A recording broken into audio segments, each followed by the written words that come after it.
এই কথা আপোনালোকে সকলোৱে জানে যে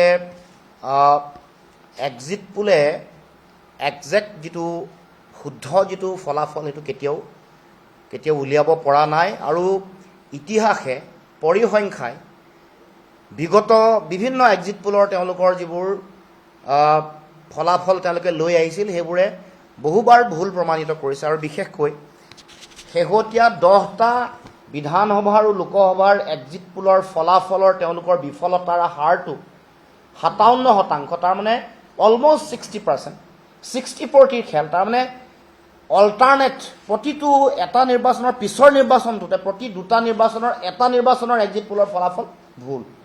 সেইটো মই কোৱা নাই, তথ্যই কৈছে।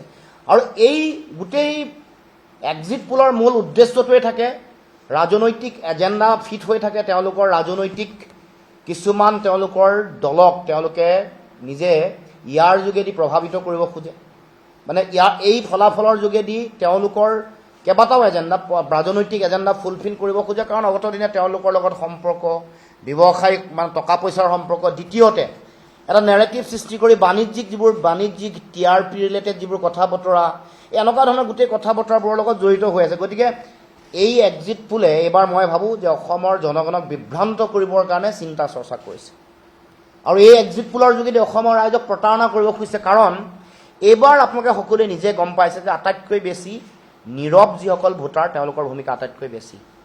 যোৱাকালি এটা চৰকাৰী ব্যক্তিগত খণ্ডৰ মই নিউজ চেনেল বুলিয়ে কৈছোঁ, মানে চৰকাৰী বুলিয়ে কৈছোঁ, তেওঁলোকেও এই কথাটো তেওঁলোকৰ যিটো ৰিপৰ্ট তাত ৰিফ্লেকশ্যন হৈছে, প্ৰতিফলিত হৈছে।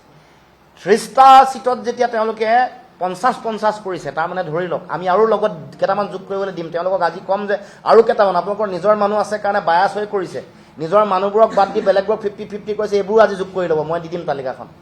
এতিয়া দ্বিতীয় কথাটো হ'ল যে বিপথে পৰিচালিত কৰিব খুজিছে, কাৰণ ইতিমধ্যে সাধাৰণ সম্পাদকে ক'বৰ দৰে প্ৰথম আমাৰ যিসকল কাউণ্টিং এজেণ্ট আছে তেওঁলোকৰ মনোবলটো যাতে দুৰ্বল কৰে, তেওঁলোক যাতে বিভ্ৰান্ত হয় আৰম্ভণিতে, সাইকোলজিকেল ডিজএডভান্টেজটো তেওঁলোকে যেতিয়া সোমাই যাওঁতে যাতে তেওঁলোকৰ মাজত এই প্ৰভাৱটো পৰে, মনোবৈজ্ঞানিক দবাৱটো আৰম্ভণিতে যাতে থাকে। আৰু এইকেইটা দিন অহা যিকেইটা দিন আছে অহা 4 তাৰিখলৈকে এই দিনকেইটাত যাতে দলৰ কৰ্মকৰ্তা নেতা বিষয়ববীয়াসকলৰ মাজত যাতে এটা নেতিবাচক ব্যাপক যাতে এটা প্ৰভাৱ পৰে তাক লক্ষ্য কৰি এই কামটো কৰা হৈছে।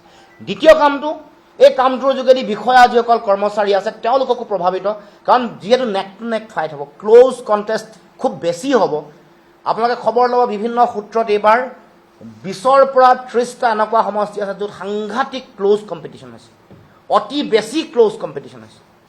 গতিকে ক্ল'জ কম্পিটিশ্যন যেতিয়াই খুব ব্যাপক মানে সাংঘাতিক প্ৰতিদ্বন্দ্বিতা হ'ব, তেতিয়া জানিব যে গোটেই ফলাফলৰ হিচাপ নিকাচ আপোনাৰ কম ভোটৰ ব্যৱধানত হয়। গতিকে সেইটোৰ সময়ত যোৱা 2টা দিনমানৰ আগত আমি দেখিলোঁ যে আমাৰ যিগৰাকী নিৰ্বাচনী বিষয়া তেওঁ ৰিকাউণ্টিঙৰ কথাটো তেওঁ ৰিটাৰেট কৰিছে, যিটো কোৱাৰ প্ৰয়োজন নাই। এজ পাৰ ইলেকশ্যন কমিশ্যনৰ ৰেগুলেশ্যন এই কথাটো আছে, কেনেকৈ ৰিকাউণ্টিং হ'ব, কেনেকৈ ৰিকাউণ্টিং কৰিবলৈ এপিল কৰিব লাগে, এইটো এটা নৰ্মেল প্ৰচেছ, এটা কণ্টিনিউৱাছ প্ৰচেছ চলি আছে ইলেকশ্যন কমিশ্যনৰ তেওঁলোকৰ যিটো নীতি নিয়ম মতে হয়। এই যে কথাটো ক'লে এই কথাই প্ৰমাণ কৰিছে, এইটো ৰিফ্লেকশ্যন হয় যে এবাৰ খুব সাংঘাতিক ক্ল'জ কণ্টেষ্ট হৈছে।